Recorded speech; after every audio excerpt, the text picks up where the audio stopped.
And welcome to Nature Folklore Sessions. It's 19th of June 2022.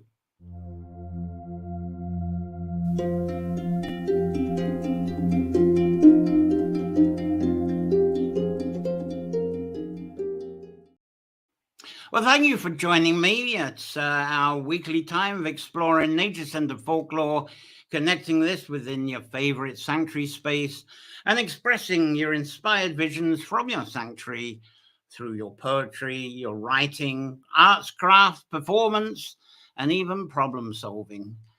And today it's part 3 of our 4-part Summer Blooming series, and it's our annual edition of Sound Bathing.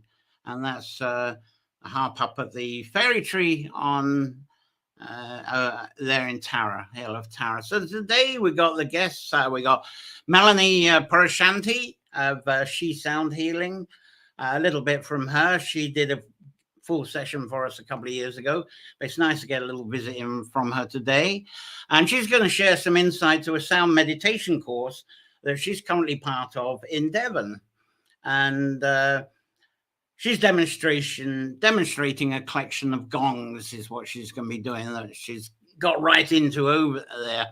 And there you go. You might recognize her. There she is. There, brilliant. Melanie there, gonging away. And we've also got Kaniba, who's actually in the background there. And there he is. Shame I haven't got the full picture. He's actually drumming by some water. And I'm going to be talking about sound and water as well a bit later on. And Ken was recommended to me by Sherry Murphy, who'll probably be with us very shortly. And he's going to share a few minutes of sound mindfulness using some of their indigenous instruments, which is wonderful because it's actually a lovely alternative to the gongs and the Tibetan bowls. I'm going to talk a bit about that as well.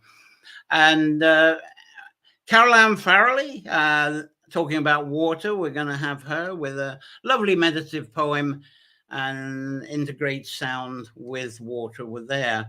Who else? I seem to feel as if I've forgotten someone. Anyway, we'll point them out as we get along with the show.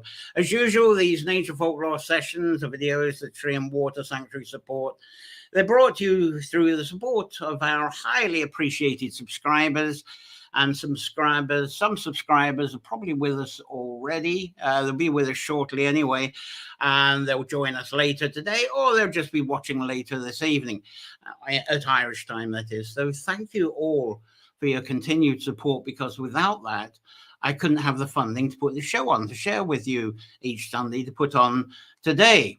And I'm still not covering the weekly and annual expenses. So if you can help, there's a subscriber link there. That's the main link. Just $1, a pound, or €1 or more a month. It goes a long way in keeping the show going and keeping that flow. So humbly, I thank you and appreciate the help that you can give. And if you don't like the PayPal platform, which some people don't like, some people are really enjoying doing a donation through the Buy Me a Coffee. And there's Buy Me a Coffee there, Nature Folklore there. So any help is all accepted. Anyway, glad to get that out of the way. And let's see what lovely early birds are with us today. I think there's one or two by the looks of it. Oh, Sherry's here already. There you go. Good morning, everyone from down East Maine. 50 degrees here this morning and rainy. It's lovely. And I've got some people that are... Right, okay, that isn't relevant to the show, so that's great. When sometimes get little beeps like this, I can't hear you, I can't see you, but never mind. Sorry if I look a bit darker to you than usual, as I say, in this new studio and getting used to it. And my old green screen I had was really klutzy, even though it had nice and bright. So I've got a portable one, and it seems to have darkened things. So I'll play with this next week. I'll try and get another light in and kind of make it more sort of superstarish or whatever it is to do that. So I hope you don't mind me and the background more in the dark this week. We've got plenty of things to enjoy rather than that. And so what's sound bathing? I was hoping to put some photos up for that, but I didn't quite get around to that. I do have a photo selection for our next segment. But anyway, along with forest bathing, this did seem to get its main recognition when the social media went into popularity about 15 years ago. And especially during the last 10 years, we've been hearing a lot about sound bathing and forest bathing. And I even brought a book out, Bathing in the Phase Breath. And social media, it makes it easy to quickly track people to the concepts, various concepts, and especially if there are popular buzzwords. If you can make a concept, put some buzzwords with it, it's so quickly popularized through the social media. It has been. It's really changed our language and communication over the last 10, 15 years, hasn't it? And so these buzzwords and phrases, they quickly enter into our languages, into our daily conversation.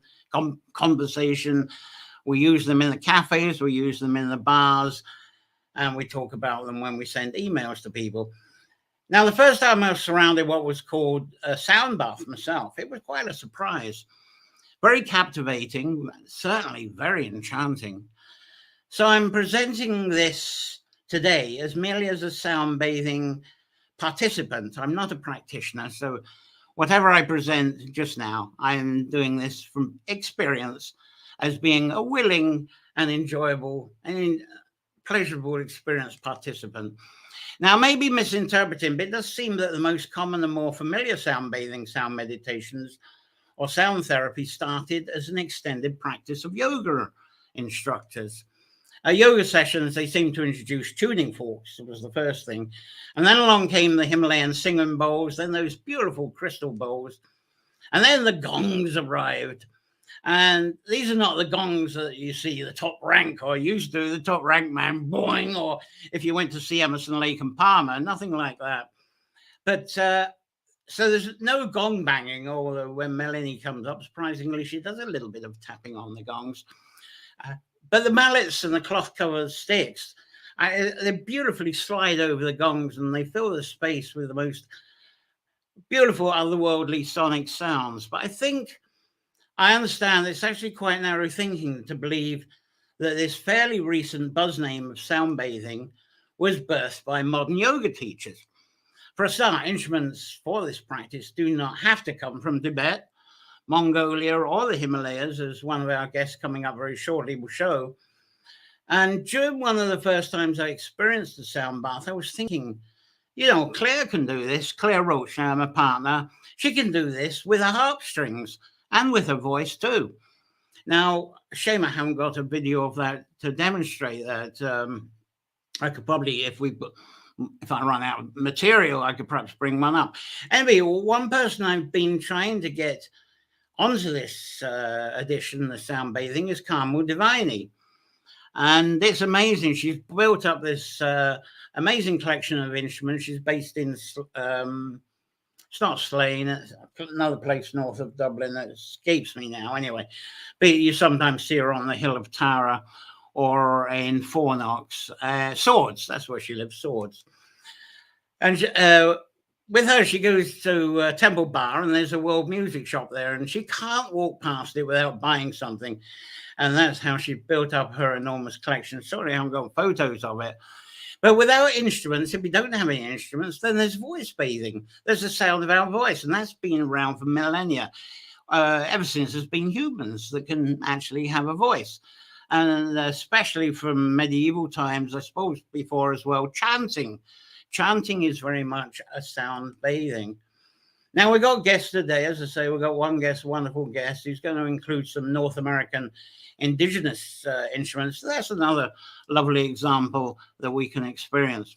And ancient Greek philosophers, they were very involved in using sound frequencies, and they used the sound frequencies as medicine to treat all kinds of ailments. And where was the big university that used to teach this?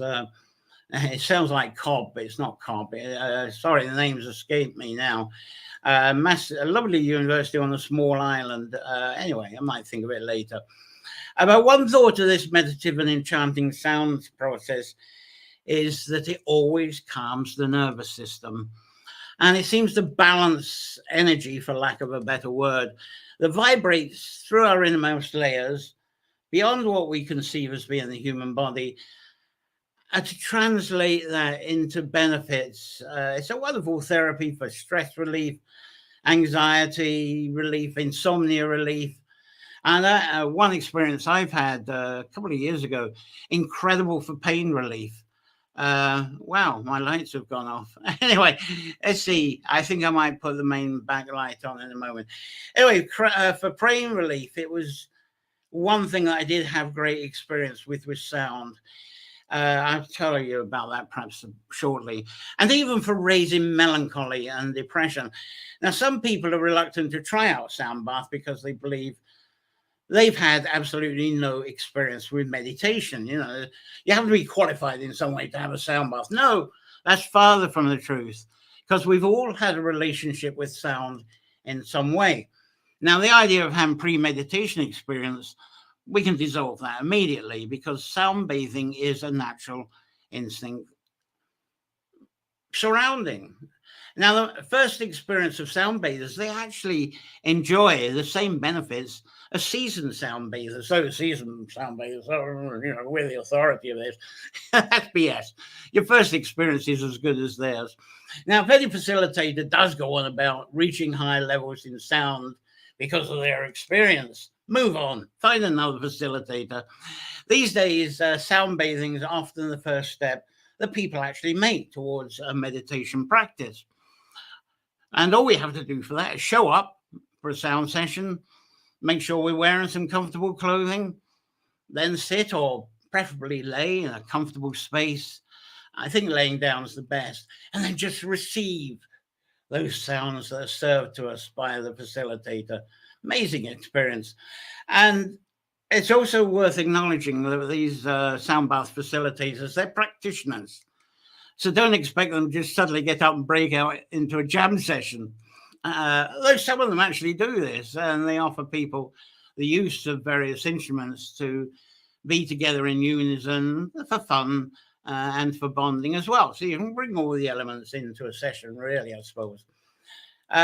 This is very true in drum circles. That's one example.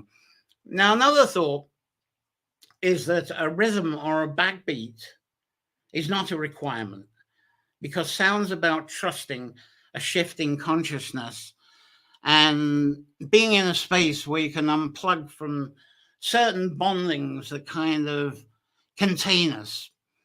A good sound bath calms us, it silences, and it's certainly, if you've got a constant chattering mind, it definitely calms that and lets that just float away downstream.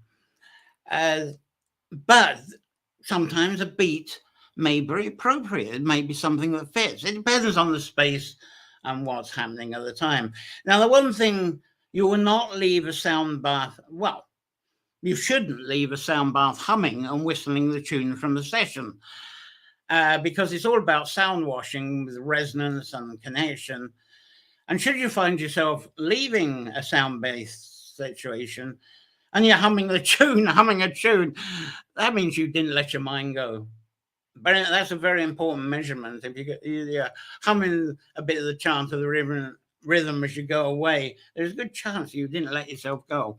Anyway, if during a sound bath a state of profound sense of peace and tranquility surrounds you, percussion and rhythm might even be an intrusion on that. So another situation, as I say, with the bonding, rhythm can be an uplifter. But everyone present will know what's happening and where it's going. Now, there's all kinds of science to verify how all of this works, but I'm not going to drift into that, not for this session anyway. It's not a science lesson. But there's a lot of conversations about our aura, chakras, and the flow of energy, the prana. But I'll let other guests talk about this if they wish to. We'll talk about instruments used in the practice of sound bathing, but let's not forget, it's also very profound, very passionate sound bathing when we walk through the woods.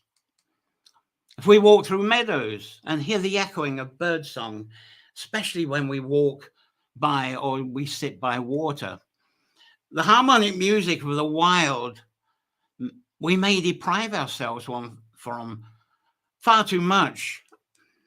But out there in the woods or by the water, with no singing bowls, no gongs, the singing bowls and gongs, I don't think can replace that. It's a whole different experience. And some practitioners try to perfect on the nature cause and response with their instruments. They say they're imitating nature and the wild, but I find that's very challenging nonsense myself. Well, one quote I love was from a singer-songwriter, and she's very much in the news at the moment, singer-songwriter dancer Kate Bush. Because generally, if in an interview you ask a music celebrity what music influenced them and to what they created, and the common answers might be Bowie, the Beatles, Prince, Peter Gabriel, and so on and so on. But when Kate Bush was asked this, she said, "Oh, the blackbird and the thrush. I think the blackbird influenced me more than the thrush, though." Very beautiful. So sound bathing sessions, usually 60 to 90 minutes long. So anything we cover today is merely an introduction, and it's ideas for you to float off and get into the sound session of your choosing, or even do it for yourself.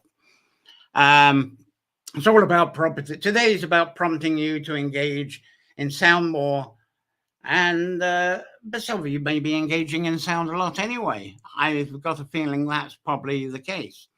But most sound bath events, they are in bricks and mortar locations, and there are mixed feelings about that. I prefer sound bathing to be outside, but outside, of course, we have midges, we have flies, and they have just, midges and flies have as much right to be there as we do. So maybe a sound bath, actually, if you have them outside amongst the midges and flies, maybe we actually acquire a better relationship with them. And as I've often said, an outdoor sound bath may not be about taking instruments with us either. We all have voices, we can chant, we can atone along with what's in our presence, especially, well, I feel this, especially when we're by water, and especially trees by water. You get a lovely barrier of trees up to the water, and then you got the sound of water, the various sounds of water it can be rushing along the ripples, or the sound like if you've got a nature spring, it's just coming from the underground. All kinds of beautiful sounds. Anyway, we got Melanie.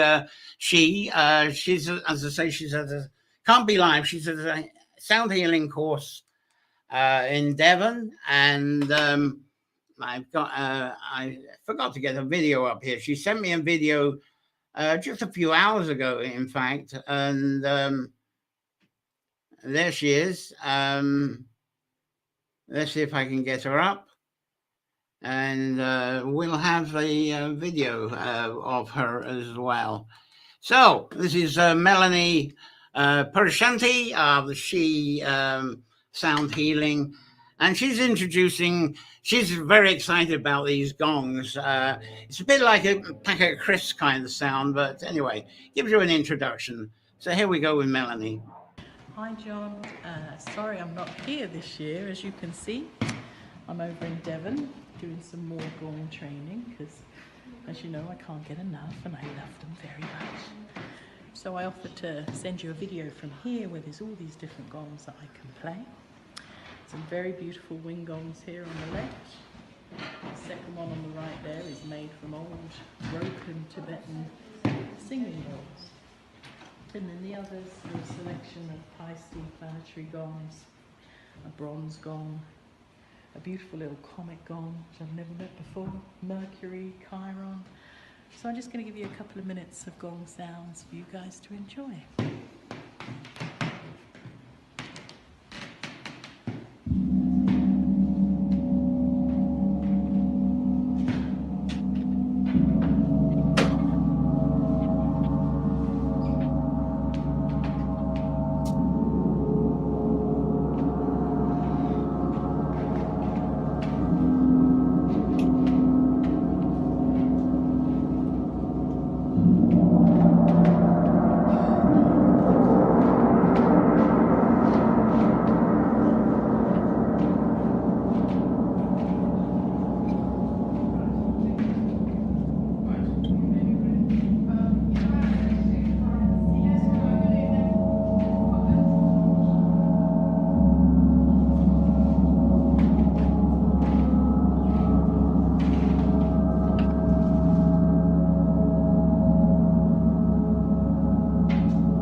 sending you lots of healing, lovely vibes from Devon, and we'll see you soon. Happy solstice.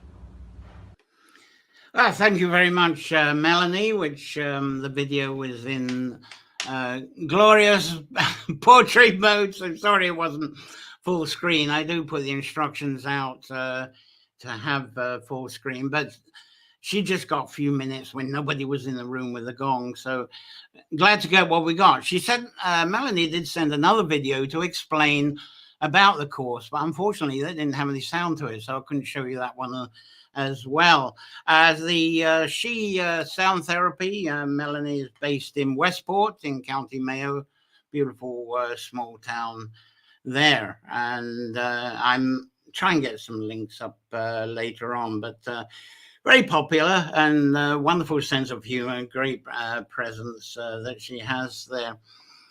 So yeah, let's see a few words. Little Wings come on board via the YouTube. Good afternoon, John and friends. Greetings from Manchester. And she says she likes my t-shirt. Boy, it's hot in here, so I have to watch it with the green screen because obviously I can't wear green, and usually the white t-shirt doesn't work. And that's why I usually have blue sweaters. But thank you very much. I've got the windows open. I've got the extra lights back on after they switched off as well. Kate Burrows is here. We got Sustainable Living coming on. Hello, Kate, and I hope we'll get you in as a guest when we got Sustainable Practices series coming on in July, the early part of July, I believe, because Kate and Alan, they got a phenomenal, very lush and abundant small holding out there in, I believe you're in County Mayo. You've got over there as well. And there's Little Wing saying that she loves the gongs sound of the universe. So thank you for watching that. And that was fabulous. So you got the gongs. Now, I think it's a very good time to put my headphones back on because Ken Ebert is in the background, and I know that Sherry Murphy has been dying to hear or watch this part of the show. So let's give a warm welcome to Ken Ebert here. Hello, Ken. Hello again. We got you. Hello, John. All right, great. It's fabulous. Yeah, highly recommended. Sherry's a great help in bringing wonderful guests to share with us on the show. Give us a bit of an introduction to yourself and the life and work that you do. Well, sure. I am probably more of a fledgling sound practitioner at this point, but I've been doing it for about a year, maybe, and have just kind of fallen into this place of doing sound meditations or sound baths, as you call them. And it's been a beautiful experience. It's been a healing experience for me, as well as just a wonderful experience meeting the people that I do in the various sessions that I've done. So, so this is just this has been a wonderful, wonderful journey for me as well. And I think that most people who do this, they find healing in it as well, and de-stressing, of course, as you said. And I do love, John, everything that you said about sound bathing and sound baths and sound meditations. I think that you're spot on as far as what occurs and the de-stressing that it can do for people. So thank you. I'm very grateful to be here. Oh, I'm glad to have you. As I say, I've not been a practitioner. I'm just talking as a participant, as I described, loving the sound baths with the gongs, etc., but loving the sound baths of the water and even of the voice, the chanting. So in all those different situations. Sure. It's the experiential part of this is also a very, very beautiful part of it, and that's in fact how I started. I started as a participant and dearly, dearly loved what was happening to me while I was there, and then decided that I would like to do this myself. So here I am. Brilliant, wonderful.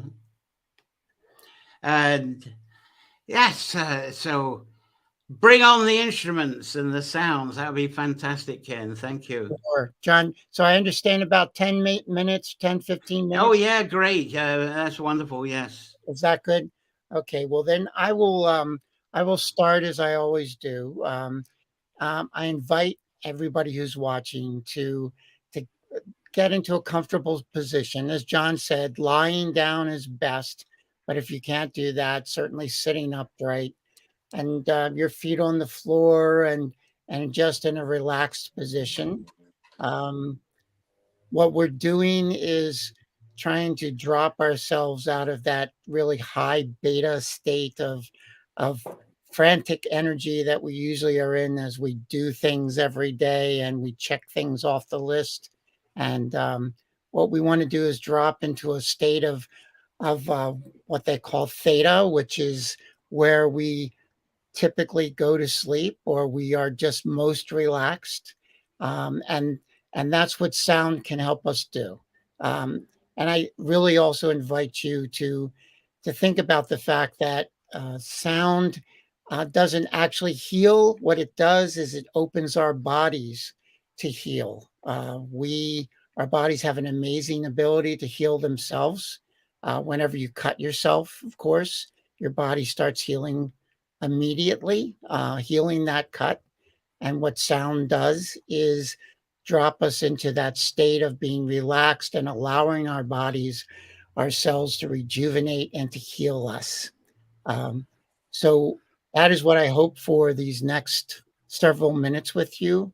I would also invite you to just start off with a couple of mindful breathing where we can activate that parasympathetic portion of us, which calms that fight or flight mode that we typically seem to be in during the day.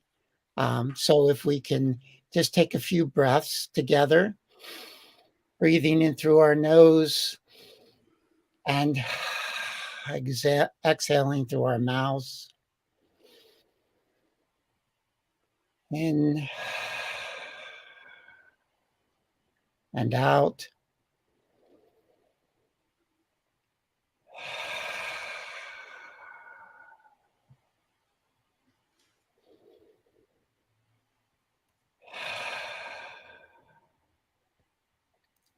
And I also invite you, all of you, to set an intention for these next 10, 15 minutes together.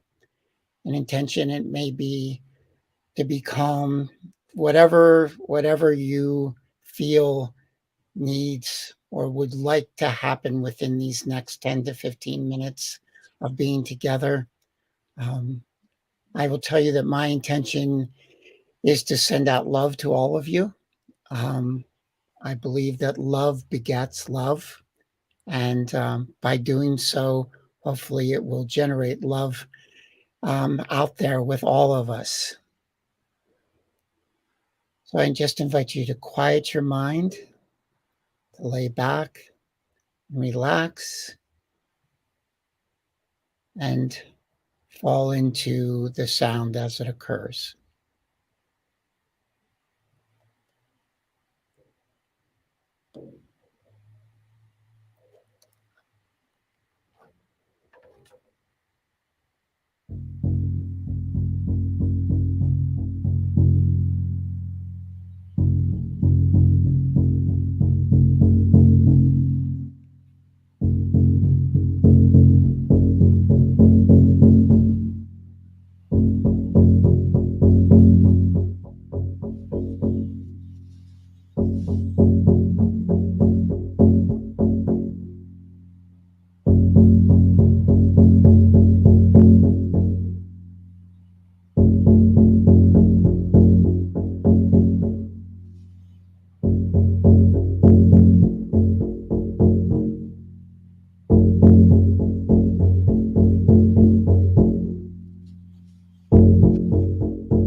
invite you to come slowly back.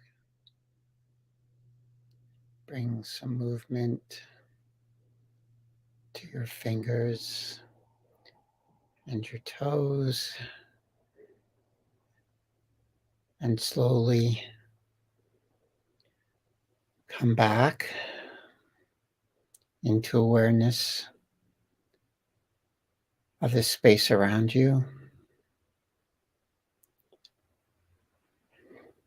And breathe deeply.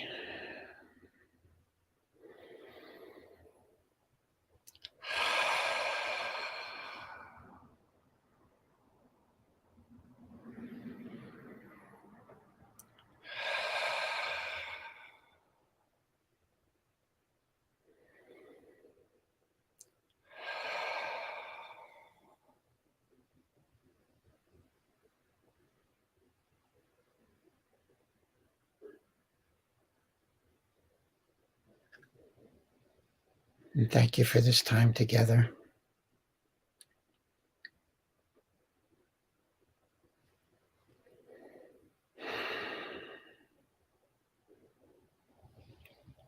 Thank you, John.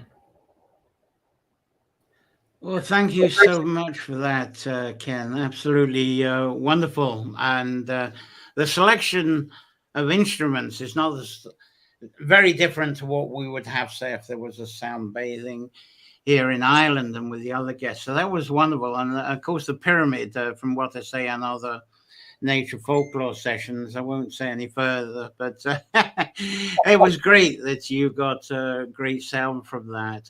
The chimes, I think any sound practitioner, they'll say, I want one of those. Those chimes were adorable. Yeah, The way that you played a tune on them. yeah, they're beautiful. They're called koshi chimes, Oh, wonderful. and they're just they're made in different elements of the earth, actually: fire, wind, water, and earth. It's and wind.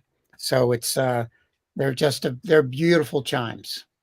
Where are you actually broadcasting from there, Uh, Ken? I am in Lancaster, Pennsylvania. Oh, wonderful. Very good. Yeah, it's wonderful because when we have the sound bathing session each year, it's generally a recorded video. We very rarely have a meditation because it's very much a magazine-y kind of hour and a half that we do. So this was really unique. Live, and the reception was gorgeous, so people could you really floated away with that, so thanks very Oh, much for that, I'm Ken. so glad.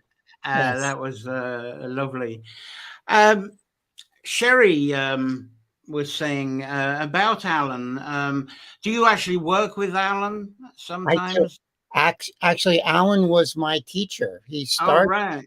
He started me on this journey because I was helping him schlep instruments from one place to another whenever we went to do sound meditations. And one day he asked me, he said, "You know, you should just sit up here with me and play the crystal bowls." And I'm like, "I have no idea how to do that, Alan." And Wow. he said, "That'll be fine. You have no worries about doing that." And that's what started this whole process. It's just been, he has been my mentor, actually. Fantastic. Yes. Little Wing has certainly been enjoying herself with this. Thank you very much, Kenneth. Incredible journey. And likewise, she's saying the chimes can be set to different frequencies also. So that's wonderful. Well, thank you very much, Ken. It was a pleasure having you, and to be able to drift away for a few minutes there. So many blessings with all you do, and I hope we'll make contact with you again. Thank you very much. Thank you. Thank you. And Ken Ebert there, fantastic, absolutely wonderful. I haven't got any more comments from you, so I was going to talk a few minutes on water sounds, and but there's a new subject I want to talk about, so I'm just going to skip because we've had water folklore quite recently. I'll get these earbuds out, then we might be able to. I might be able to converse with you easier. But I do have Carol Ann Farley. Beautiful video. I must admit, it's an encore. I did show it last year, but it's a lovely water poem, and it really fits in. So this is Carol Ann Farley. She's from up near County Leitrim, same county as me. I think she's up near Manor Hamilton way. But let's see if it's from her book, Poems from the Heart and Soul. I think I might have some pictures of this here. Let's see if I can find something. Give you an idea about Carol Ann. Let's give her some pictures. There she is in the picture. That's Carol Ann Farley there. And there's the book, Poems from My Heart and Soul. This is what this poem film's from. And then you open it up. It's absolutely beautiful book. There it is. So we're going to have Carol Ann Farley. And this is one of her poems, very personal one. It's The Sun, the Sea, and Me. So that is the contribution to Water Sounds today. There we go, Carol Ann.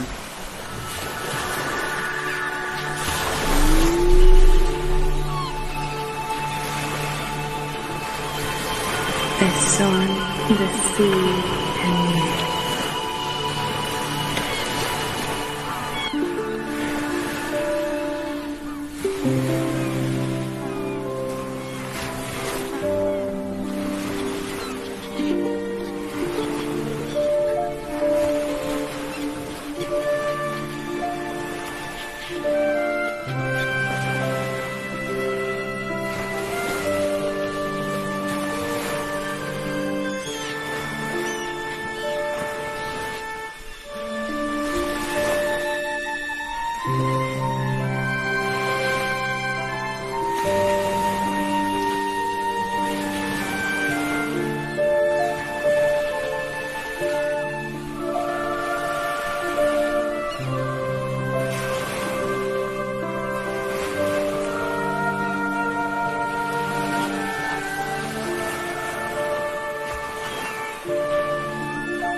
The sun hugs my heart and fills me, creating a warm, gold, radiant glow, befriending my body, touches, feelings, smells.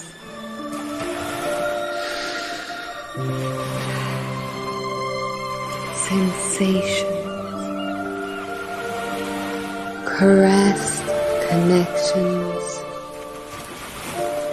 movement, vibrations in my body and out of my head, natural highs.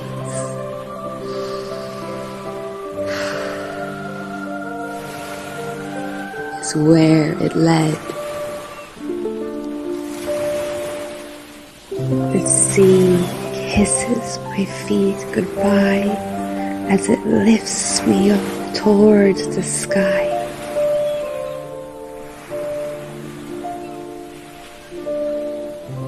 A first-class ticket to viewing the stars tonight. I take note that it hurts more to stand at the shore, with the sea spitting sand and shells, as if to say, come in, trust the deep, wavy swells, carrying me, moving me, rocking me like a baby.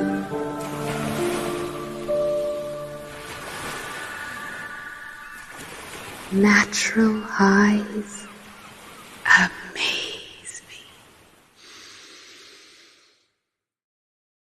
It's lovely to see that again. Carol Ann Farrelly, absolutely fabulous there. The sun, the sea, and me. And say County Leitrim. Believe it or not, County Leitrim does have 4 kilometres, what's that, 2.5 miles of coastline. And some of it looked a bit like that, but I have a feeling that a lot of that, she didn't give me the locations, but it looked like some of it was just up the road from Leitrim, just as you get into Donegal. Murta Beach, I bet that was filmed there. Absolutely wonderful production, and it's great to have had that again. So let's see. Thank you, Carol Ann, lovely. There's Sherry was saying that. Channel link, Kenneth, perhaps you can put that in the notes as well. Do you have a channel link to get more? So Little Wing is asking. Beautifully written, and she's back on, spoken, edited. Thank you. I know she's trying to make more films from the book, but of course it's all funding, getting the equipment and so forth. But we'll get there. And Sherry was going back to Kenneth. Thank you from my heart of hearts. Such a pleasure to have you join us. And I hope you'll be back again. And absolutely beautiful there. Thank you very much for the link there, Sherry. Thanks very much indeed. Now, this is a new thing for me. I've been trying to find a way of fitting this in, and going to talk a bit about, it's an introduction to Imus Forestney. It's actually pronounced in all kinds of different ways, and you'll probably hear me say in all kinds of different ways through this. And there's an illustration. It's not as doomy as that, but of course artists, they have to be dramatic. Anyway, there's a good start to this subject. And really, I think, how do we go about that? Imus Forestney, that it's really describes the cosmic womb. That's a good way of putting it. Describes the cosmic womb of just about everything that's presented here through Nature Folklore on these Sundays. And first, this is an attempt at translation of the word Imus Forestney. It's an ancient term, and so it's clumsy how it's been translated, I feel, to clearly define what it is. Because when it's actually translated out in English language or into any language, there is an additional dilution. Anyway, I'm going to make an attempt at this. Imus. Let's try some Imus here as well. Let's see. Inspiration, and this is taken from the Fairy Council of Ireland. We have Sarah Humble that comes on, and she's very much involved in that. So that's the Imus there. So it's a reference to inspiration anyway, and probably more specific to inspiration rising from our consciousness. And there we are. It makes me disappear because that's the picture that you brought up behind me.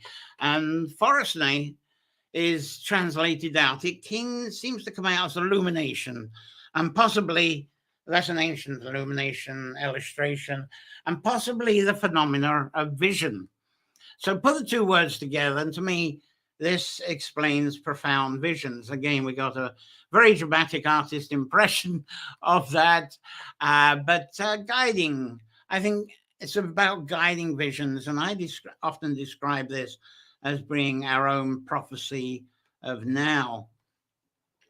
And I bring this up when I facilitate labyrinth walks. When I had the labyrinth gardens in Carracrory, this was very much what we brought together, was to encourage people to connect, to trust, to connect, and to make that connection with us in us I'm getting tongue-tied. Sorry, to get into their prophecy anyway from their Imus forum.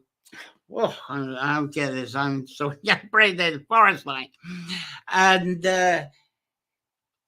it's, we need this place to trust. We need that sanctuary. And that's why I start off with the Nature Folklore, talking about referring to the old folklore, bringing that into your sanctuary space, which is what the MS Forestry is all about.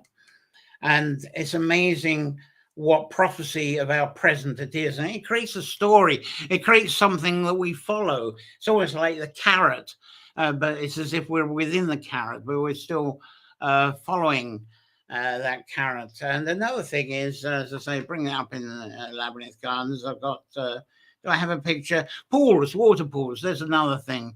When we visit springs, holy wells, pools, lochs, and rivers, that certainly gives us a bit of trust, and we stare and we meditate into them, and then the MS Forestry. It's like as if there is a she in the water. There's a vision in the water that is showing something to us. And also when we're beside vintage trees, even tree hugging. This can happen with tree hugging. These trees are hundreds, thousands of years old. There's not many trees this big in Ireland now, but they still exist. And so that can, you get right into the contemplation of that. So the MS Forestry comes to us as well. And so I bring this up today because I believe this is the ultimate realm where we achieve through whatever journey of sound bathing we take. So there we go. There's I think that's a lovely illustration of what I'm trying to say there. To keep it simple, several people may translate MS Forestry as a gift of clairvoyance. And I think that's pretty good as a sort of a clairvoyant imagery as well. And I don't have the pictures I wanted for that. Anyway, I'm going to take it a step further and call it a craft of being instinctive to our consciousness. And I declare it's not a gift for the chosen few. A lot of people will say, this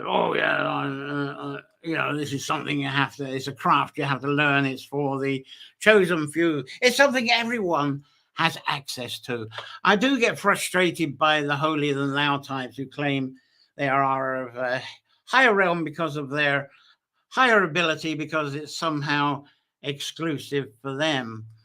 And for quite an extraordinary amount of money, they can charge you to claim that they can take you there as well, but it's not guaranteed, as you may not be one of the chosen people that really should be going there. And I do believe that it's so important to overcome such potential intimidation. As this visual perception, like with sound bathing, for a first timer, it's the same experience as a seasoned sound bather. So this MS Forestry, just trust it. It's for everyone. Even when you were a child, you lived with that for a few years. And any variation told to you, I believe, is utterly snobbery nonsense. So when MS Forestry is integrated into mythological tales, perhaps the most famous being the tales of Finn McCall. I'm not going to go into those, but here's an artist's impression of Finn in the woods, who's getting some enlightenment there. And of course, he's usually getting some enlightenment whilst carrying an axe. And but even the stories of Finn is told of engaging in sensory deprivation in order to bring about a trance and receive prophecy. I don't think you got to starve yourself. There are practices for this, but that's not essential. It just takes you to the realm in another way. But I think a lot of this is what the chieftains, this sort of illustration of how to get to the state of consciousness comes into the writings of the scribes, because they were under the patronage of the chieftains and the churches. So the scribes really needed to scribe down what they wanted you to read and interpret. Otherwise, they don't get paid with their shelter and food and all the rest of it. But looking at the MS Forestry romantically, as a Celtic tradition, as when we do, there's been an inherited belief that poetry is always served as the conveyor of spiritual truth. Here's a lovely phrase on that, lovely poem just on that. Since we're coming up to solstice anyway, I'll leave that with you for a moment. Excuse me. there is some belief that accessing and conveying Imus Forestny is a learned skill, that is somehow it's a gift from gods and goddesses. Now, before there were universities, before there were books, before there were scribes even, how did people think about it? How did people receive and use wisdom that gave them the knowledge, I suppose you would say, or the go-ahead for hands-on use? How did they get to know how to do things? You know, I believe it's from this inspiration. The inspiration is there. As at the beginning of the show, I was talking about the use it for problem solving. So we get into the hands-on use, and that gets mentally archived because it's our personal experience. That becomes knowledge, and that's something we can pass on for our apprentices. But this is where I feel instinct in the practice of Imus Forestny is precious, it's essential, and yet it's something anyone can do. But all through the human ages, right from when there was humans, from way back in ancient times, there's always been a self-appointed elite class. Always, that seems to be a human condition. And they would be around and they would promote that they have the exclusive access to such wizardry things. So, of course, orders and councils were formed to protect and defend their eliteness. And the bards of this wisdom that were also appointed by them, they would regard this wisdom as being essential for archiving. So the bards, they were in charge of the archiving, and dare they ever forget. And as the means, as they were not scribing well before the scribes came along, their only means of transfer was memory. So one memory tool that they discovered was the use of rhyme. And they didn't have any scribed language to refer to, so they couldn't exactly do rhyming rhyme like we do in our linear writing style with words that rhyme. That wasn't existing, or certainly not here. It might have been Middle East, certainly Mesopotamia that way, but for us in this region, that didn't exist. So there was no scribed language yet, and so prompts. I think you see a lot of the cave art and so forth. To me, a lot of that is prompts, and prompts were what these old bards, these archiving bards, how they managed to keep the archiving was through having a sequence of prompts that somehow matched. So the rhythm and beat would have been useful for these people as well. There's me saying that a sound bath is a wash, but this is a situation where rhythm and beats, I think, were a great help. And I'm sure there were symbols of prompts. Look at the go to Scotland, look at the Pictish stones, look at Pictish language there. I believe they're prompts. A lot of those are prompts to jog memory. And the prompts would be what we call a line or a verse today. They relied on prompts. And I believe this is, and I talk about this on another session, that this was the earliest use of Ogham. That's how Ogham may have come about, as a sequence and a collection of prompts.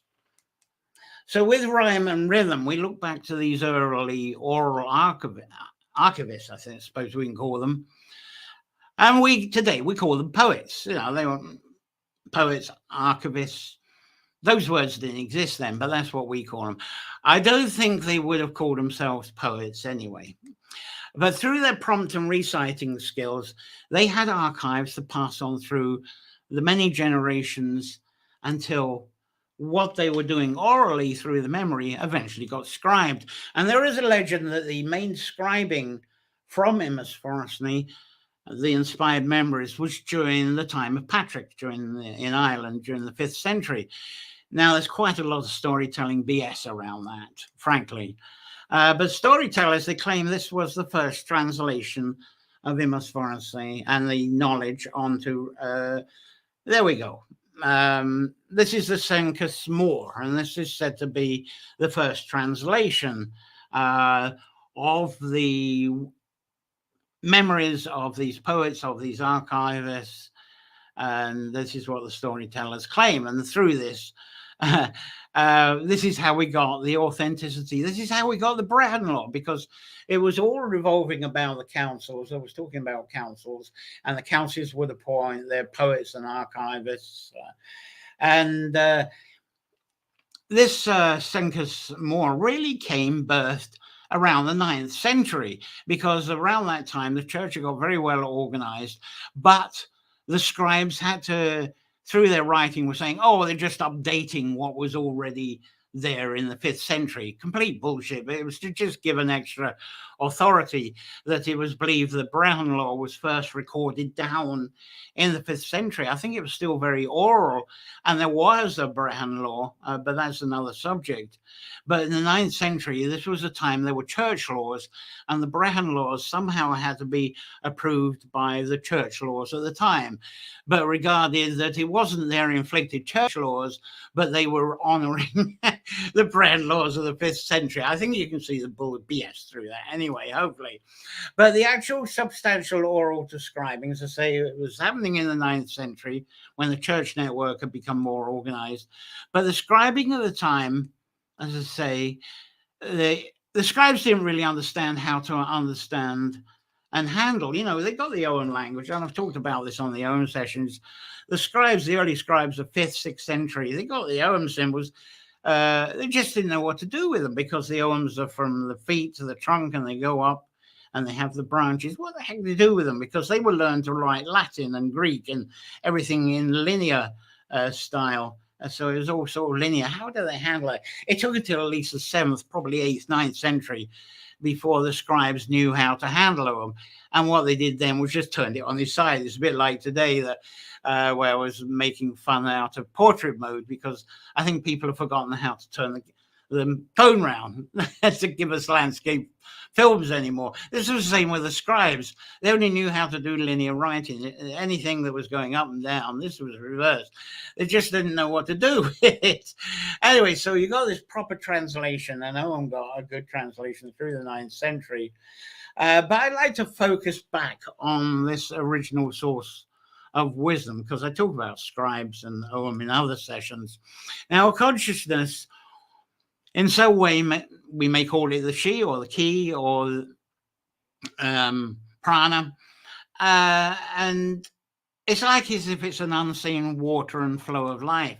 And the Imbus Forestney was a practice, more accurately, probably a human condition, that was used to achieve visionary inspiration. And to achieve this, it was believed that we needed to move our minds and being into altered states of consciousness. Now, to enable us to achieve these manifestations that enlighten us, the words Imus Forensny seems to be first appear in the Sonus Cormac. Do I have something? I think I've got a modern picture of that. So really, this is what people have been using. There we go. Pretty boring, but it tells you what it is anyway. It's a sort of dictionary, and that started up in the 8th century. It was a dictionary for scribes.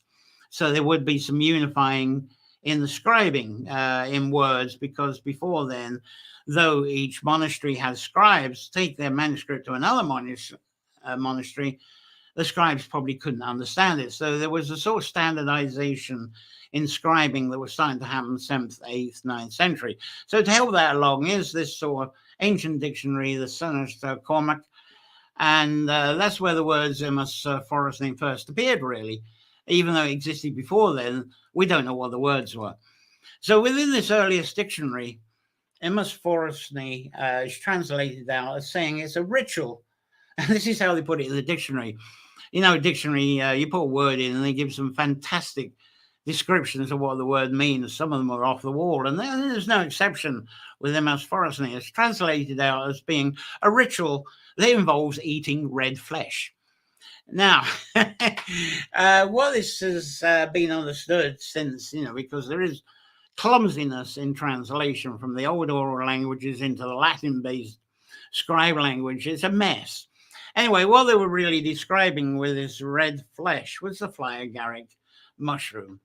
This is what has been decided. And of course, that's risky stuff because of the toxins that the fly agaric brings.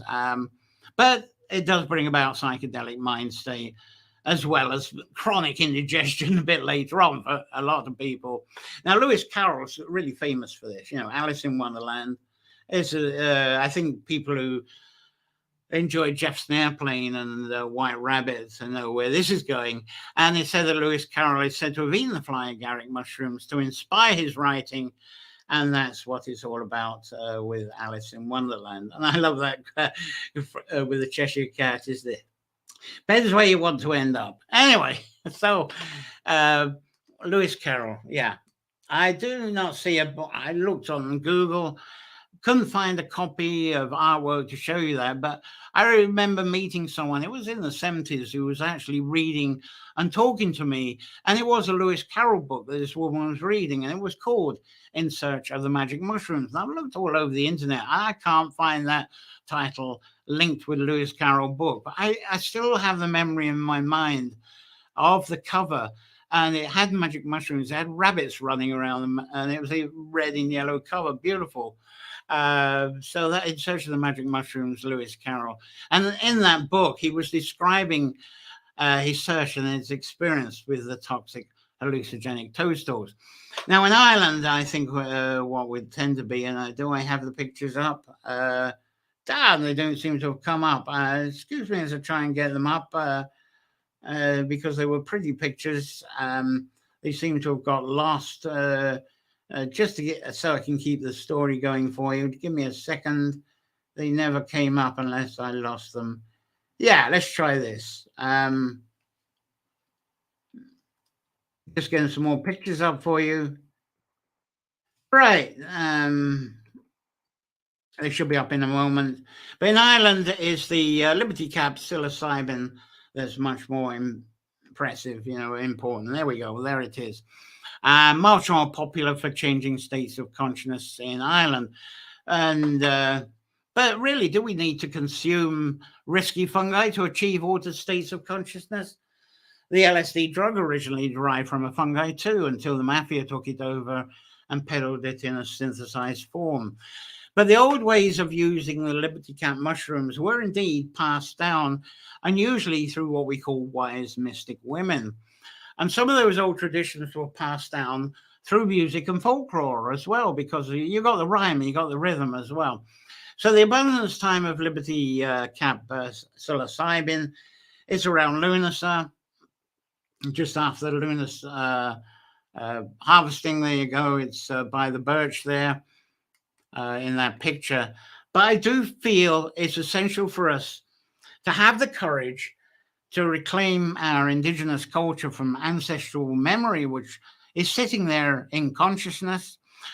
But do we need the courage to consume potentially toxic fungi to achieve this? No, I don't think so. From my own experience, absolutely no, not at all. There are slow down sensory, even somewhat tantric ways that we can achieve this without toxinating us. It's like the quick fix. It's like the fast food. I think it's the fast food route when you go for the psilocybin. But get yourself into very nutritious, natural surroundings that you can trust. I feel that's much more healthier and wholesome than that psilocybin fast track route. Now, tools for us becoming slowed down and sensory could be the musical instruments that we had earlier with Ken and with Melanie, or as I've been talking about, just being beside water. And the water itself can be the musical instrument for our sound bathing. And, there's water pools and hugging trees. There we go. Some people up a yew tree giving a good hug there, and the poets kind of guiding it there. But once you've discovered and experienced how to bring this about, it's amazing how we develop a fast responsibility to bring the emos to us. Almost like clicking, once you know how to do it, and once you know how you get to your consciousness.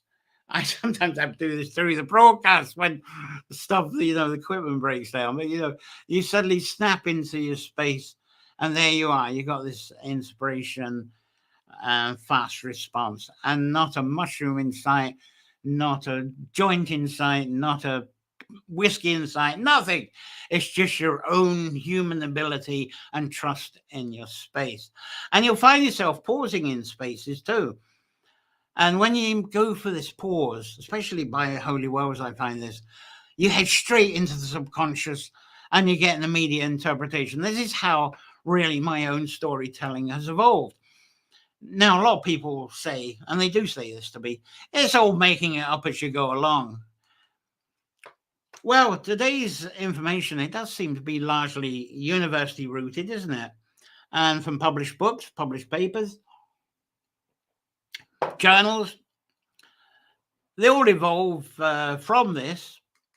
But when an employer takes an employee, how often do you actually hear them say, huh, those university types, they're well studied, but they don't know a thing? I don't think university has really excelled on old-fashioned apprenticeships myself. But university is very wonderful, and its contents, it's there, it's wonderful for expanding our research, and it's a home for archive resources. And but when we think of apprenticeship, what is that? You know, what's the difference? To me, apprenticeship is the passing on of experience. And this seems to be a combination of tips on how to use tools, how to use your materials with your tools, and it's the sharing of acquired knowledge from the experience. You know, the person you're doing apprenticeship with has experience that they are showing, this is how I do things, this is the way I use the tools and so forth. But within that, you've got your own imus frenzy, whirring, you've got visions. Now, if I got these tools and I do like my boss was saying, you know, I've got these visions, if I do that, I wonder what will happen. And that's when the apprentice suddenly is no longer the apprentice, goes off and tries their own thing. But maybe the most important is that driving wisdom that nobody seems to be able to put words to.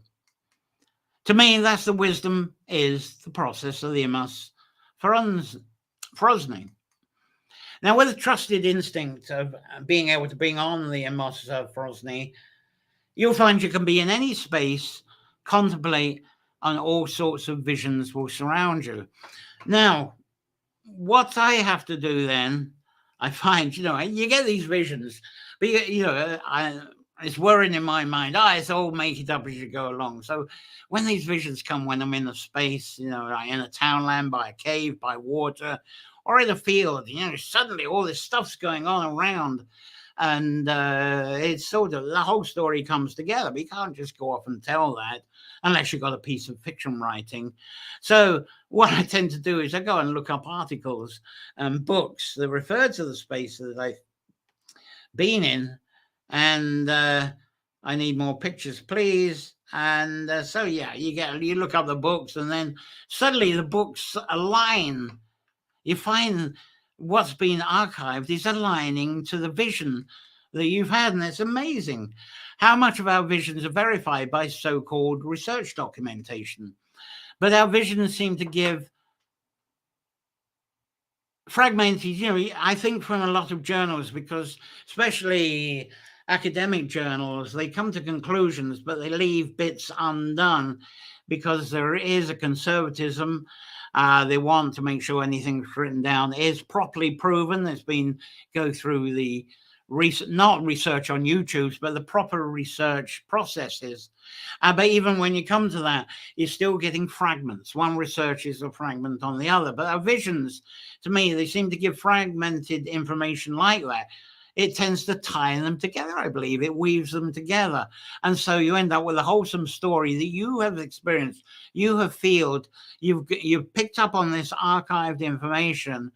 And add to that, we're not referring to words in a book, but we're referring, when we do this weaving together, we're referring to the passion, emotions, and the connections of our visions.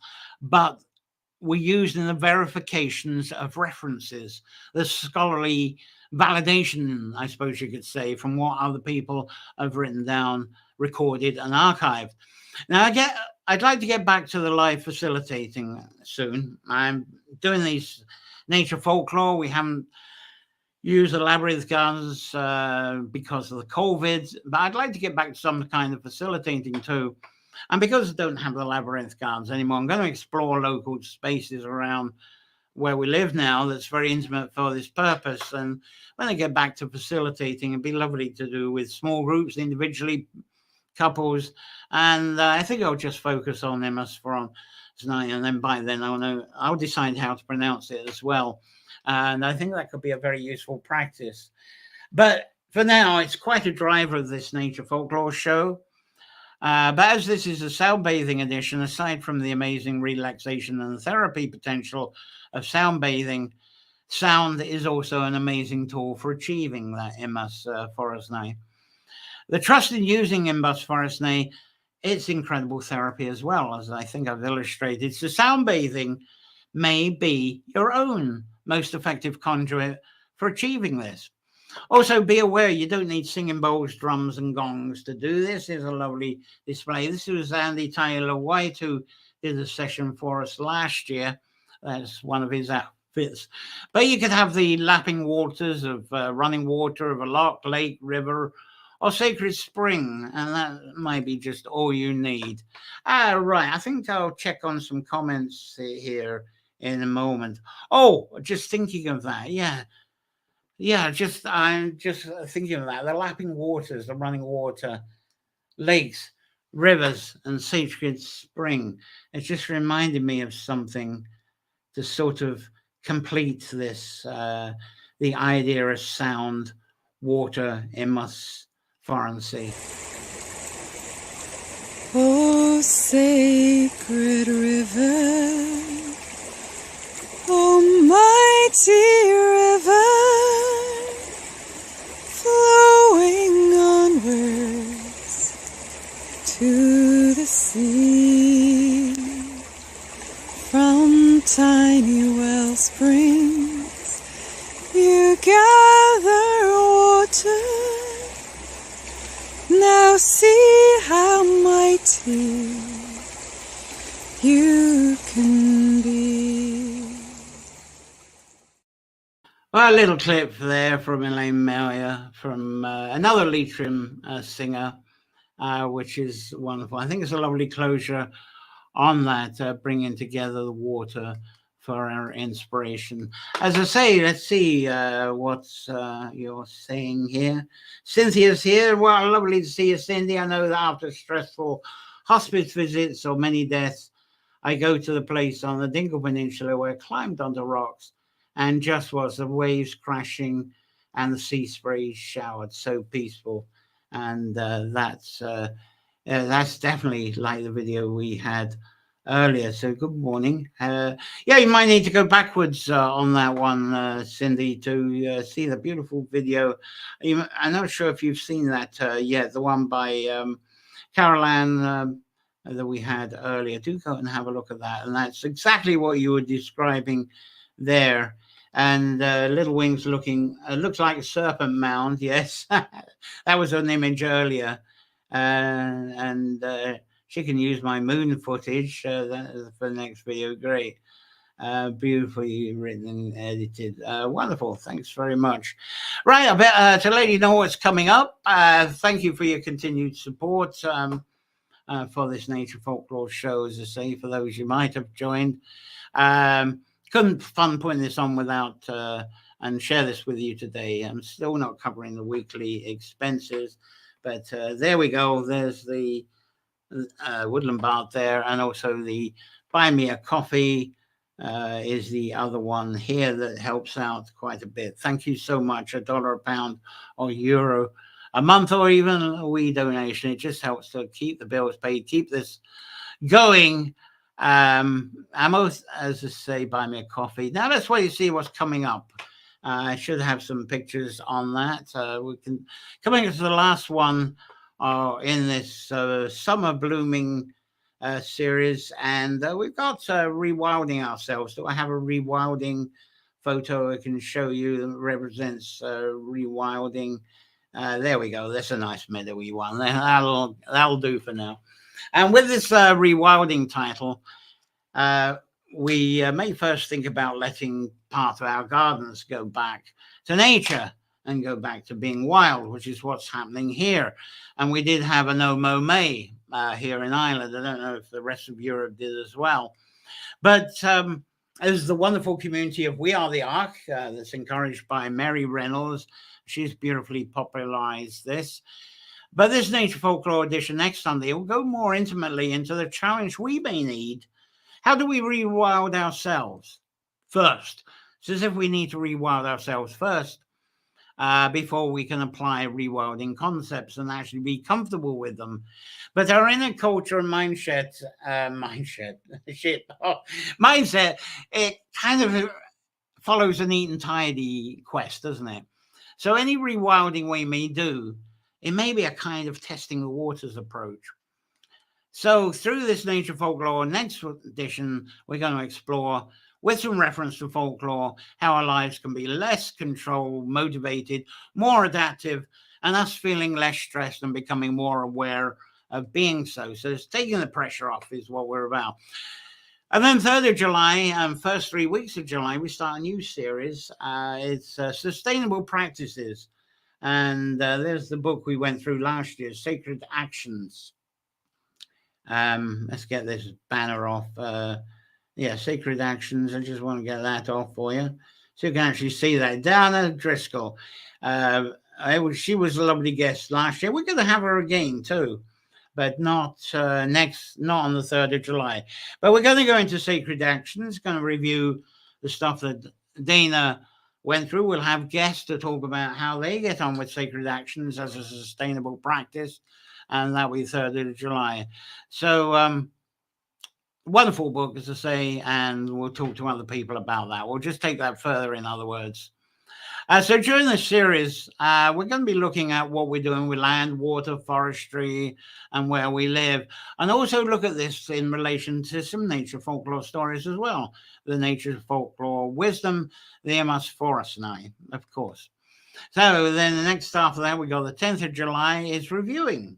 We'll have guests reviewing what we do. So it's like a continuation, but much more hands-on. And I don't think I have a decent book. I don't have a decent picture for that. Never mind. But what we're doing in relation to July as part of this annual cycle is when everything is really abundant. We're just coming up to harvesting time at the end of July, but everything is green, abundant. We're dying to get in there and stock everything, enjoying the sun, enjoying the rain at that time as well. But on the 17th of July, we'll have working examples. And we're actually going to have Dana Driscoll, because she's got another book coming out, it's a follow-up. And it's actually called The Sacred Actions Journal. I don't have a cover of that, but she'll be talking about that, the Sacred Actions Journal. So we'll have her on July the 17th. And then starting July the 24th, we're going to have 4 Sundays of Lunar First Harvest. And that's going to be rich in folklore because it starts of a huge folklore season that we really keep banging right from the 24th of July, folklore rich all the way through to Imbolc next spring. So what else have we got from your words, lovely words here? So there we go, Cynthia, I will thank you. There we go. So thank you very much. It's been a pleasure presenting this, and thank you, guests today. We have Melanie Walsh, Melanie with us. She's sound healing. We had there was Ken Ebert, absolutely wonderful, who took us through a live meditation in a very lovely way. We had Carol Ann Farrelly with the water. I hope I haven't missed anybody out there. Anyway, thank you so much, says Sherry. Thank you all. It's been lovely being with you again. Most people I know, we didn't have a very high live viewing, but I know from each week, and it is Father's Day, isn't it? I didn't even know it was Father's Day until I heard bing, and it was one of my sons wishing me happy Father's Day in the middle of the broadcast. Oh, yeah, it is, isn't it? So happy Father's Day if you're all off with your fathers. Is that all over the world, or is that just an Irish thing? I know Mother's Day's different times around the world, but anyway, it's Father's Day here. So happy for that. So what that brings about, most people will be watching this this evening. It's a nice day out and watching through the week. So for those of you, and that's going to be the majority this time, because on Facebook we usually get 1,000 to 2,000 people watch. Please keep commenting here, and I will return from time to time and answer your comments. Subscribe with the bell if you're looking through, if you're on the YouTube. And so it just leaves me. Thank you very much. Enjoy a safe week, full of enchantment, full of imus. And do I have anything else here? No, it doesn't look like it. I haven't missed anything. Enjoy the hugging trees, watching the water, bathing in sound, and all those wonder, inspirations, enchantments that are going to gift you all of this week. So until next Sunday, play well, and I'll see you then. Thank you very much. Bye-bye, everybody. Thank you. Bye.